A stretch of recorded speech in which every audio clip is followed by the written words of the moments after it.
guys, it's Miss Mara. I'm outside today enjoying the sunshine. I hope that you all get an opportunity to go outside today in your yard and just enjoy the sunshine and fresh air a little bit. I know we're all getting a little stir crazy being cooped up in our houses, but it is important to stay home. So I hope you all get a chance to go outside today, maybe play a little bit. Today we're going to read a classic. We're going to read Flat Stanley by Jeff Brown, and the pictures are by Scott Nash.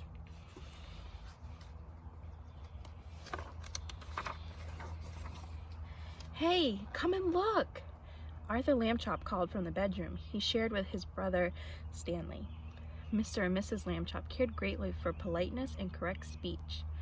Hay is for horses, Arthur, not people, said Mrs. Lambchop. But look, said Arthur, pointing.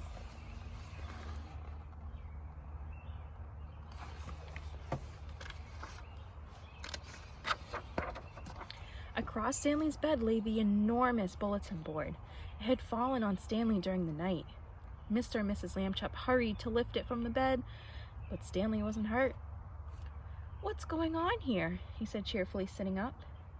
Heavens, cried Mrs. Lambchop. Gosh, said Arthur, Stanley's flat. As a pancake, said Mr. Lambchop. Darndest thing I've ever seen. Mrs. Lambchop sighed and said, let's all have breakfast. Then we'll hear what Dr. Dan has to say. Oh no, look at Stanley. He's so flat. In his office, Dr. Dan examined Stanley. How do you feel? He asked.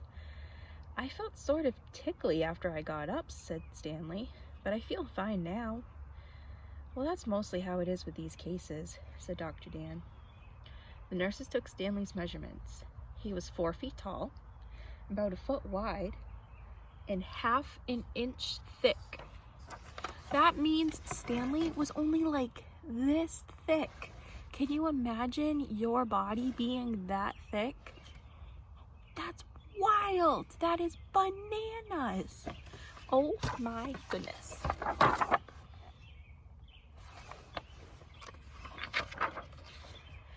Being flat could be fun. Stanley enjoyed going in and out of rooms by sliding through a crack at the bottom of the door. Arthur tried too, but he just banged his head. Being flat could be exciting. During the holidays, Stanley was invited to visit his friend Thomas in California. Mr. Lambchop brought home an enormous brown envelope and said, Stanley, try this on for size. The envelope fit Stanley perfectly, and the next morning his parents slid him into it, along with an egg salad sandwich, and mailed him from the box on the corner. Can you imagine your family mailing you across the country in an envelope with an egg salad sandwich? I don't know about that one. Stanley had a fine time in California. Thomas's family returned him in a beautiful white envelope they had made themselves and marked it airmail and wrote valuable and this end up on both sides. At least they're taking good care of Stanley when they mail him.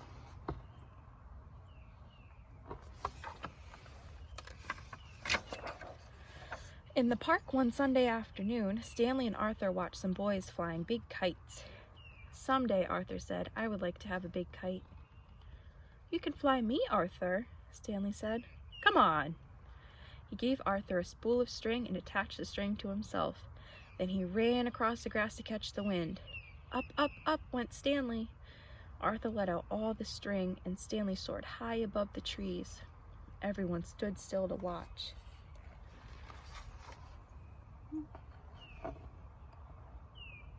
Can you imagine going to the park and you see a little boy flying as a kite, mind you?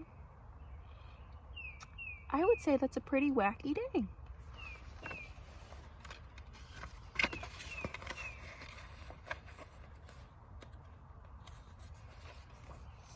But Arthur got tired of running with the empty spool. Wedging it in the fork of a tree, he went off for a hot dog. He didn't notice when Stanley became tangled in the branches of the tree. Uh-oh. Half an hour passed before Arthur heard Stanley's shouts and climbed up to set him free. Arthur apologized over and over that evening. but Stanley was still cross. Cross means grumpy. And if I were Stanley, I would be so grumpy that my brother let me get stuck in a tree. The next morning, Mr. Lambchop and Stanley met their neighbor, Mr. O.J. Dart, director of the famous Museum of Art. Mr. Dart looked worried. Another valuable painting was stolen from the famous museum last night, he told Stanley and his father. The police suspect a gang of sneak thieves. They work at night by sneakery, which makes them very difficult to catch. Stanley had an idea. He explained it to Mr. Dart. Excellent, said Mr. Dart. We'll try out your plan tonight.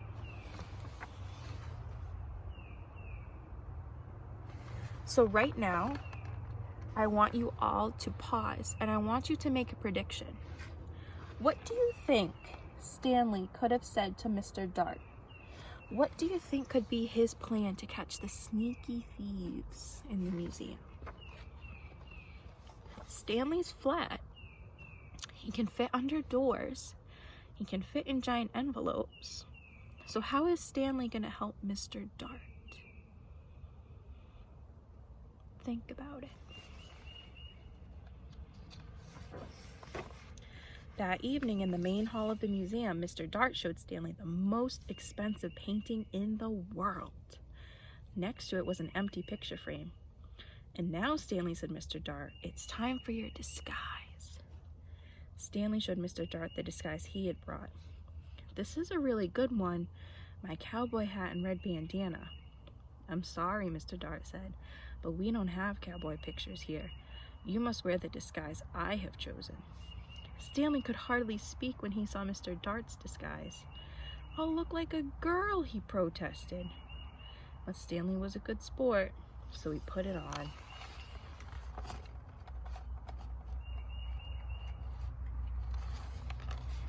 Did anyone predict that he was going to have Stanley dress up in a disguise? So if you did, is your prediction going to still come true? Or if you didn't predict he was going to dress up in a disguise, now think about what is he going to do in his disguise?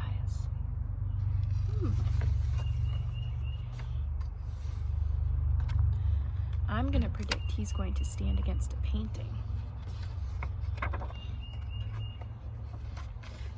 In the main hall, Stanley climbed into the empty picture frame and stood very still. Very nice, said Mr. Dart, and went off to arrange the rest of their plan. Now Stanley was alone. The hall was very dark, but enough moonlight came through the windows for him to see the most expensive painting. Maybe the sneak thieves won't come, he thought. Then, creak!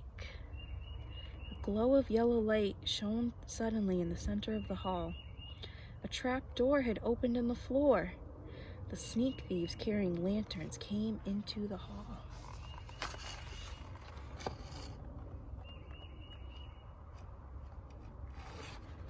Oh boy.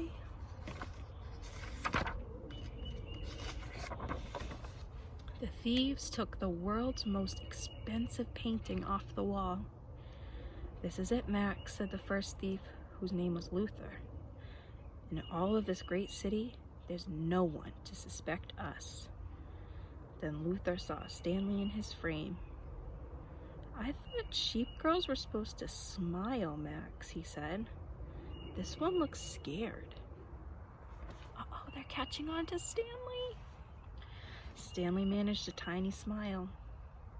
She is smiling, sort of, Max said. And what a pretty little thing she is, too. That made Stanley furious. In his loudest voice, he shouted, "Police, Mr. Dart! The sneak thieves are here!"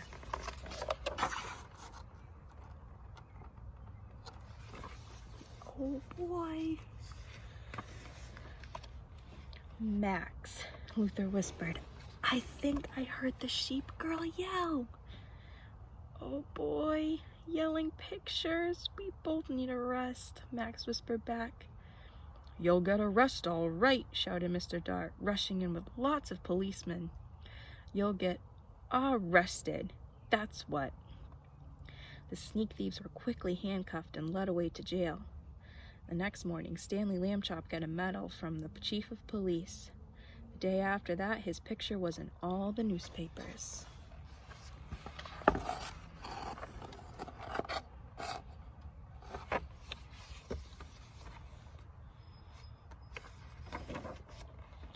For a while, Stanley was famous. People would point him out and whisper, "Over there, Agnes, Stanley Lambchop, the one who caught the museum robbers," and things like that. But then people began to make fun of him. "Hi, super skinny," they would call. It's not very nice. I hope none of you act like that towards people in your school. We're always kind to one another. Always, always, always, always kind. Always.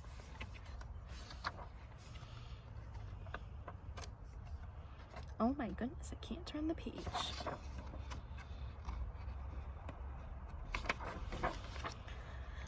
Late one night, Arthur woke to the sound of Stanley crying. "What's wrong?" he said. Stanley sighed. "I want to be a regular shape again, like other people. It's not fair." "You're brave," Arthur said. "You really are." And then Arthur had an idea. He turned on the light and ran to the big toy box in the corner. He tossed aside toy soldiers, airplanes, and boat models. "Got it," he said, holding up an old bicycle pump.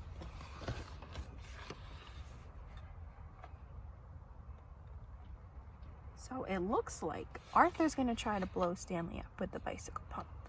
Make another prediction. Do we think it's going to work? Do we think it's going to be a successful idea? That Stanley's going to be blown up back to normal? Let's find out. "Okay," Stanley said after a moment, "but take it easy." He stood with the end of the hose in his mouth, clamping his lips tightly so no air could escape. Arthur began to pump. "If it hurts or anything, wiggle your hand," he said. Stanley's top half began to swell. Stanley got bigger and bigger. His pajama buttons burst off. Oh boy.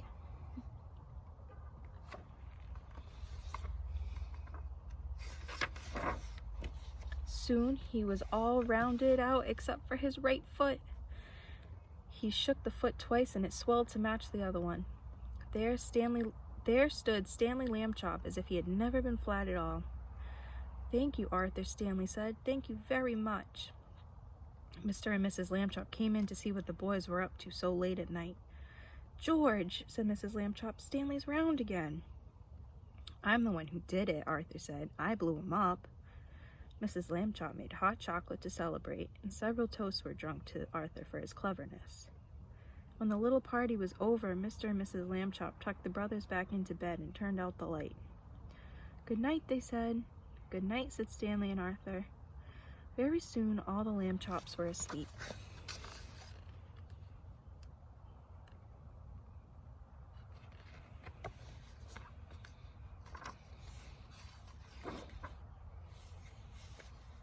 The end.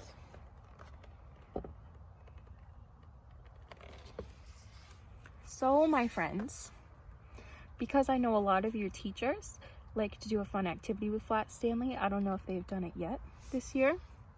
What you can do for me is comment below and tell me if you had Flat Stanley and you could send him in an envelope somewhere, where would you send him? Where would you put him in an envelope to go on an adventure? Would he go to another country? Would he go to just another state? Like, I would maybe send him to the country of Poland. My family's from Poland, and I've always wanted to go there. Or maybe I'd send them to the country of Ireland. Or maybe if I wanted him to stay in the United States, I could send him to the state of Hawaii. Or maybe the state of Kansas. Or maybe Texas. Or New Hampshire. Or Florida. Think about a fun place you would send him. Or maybe you just want to mail him over to your friend. Comment down below and let me know where you would send Flat Stanley in an envelope. I'm dying to know what you would say. Until next time, Bye.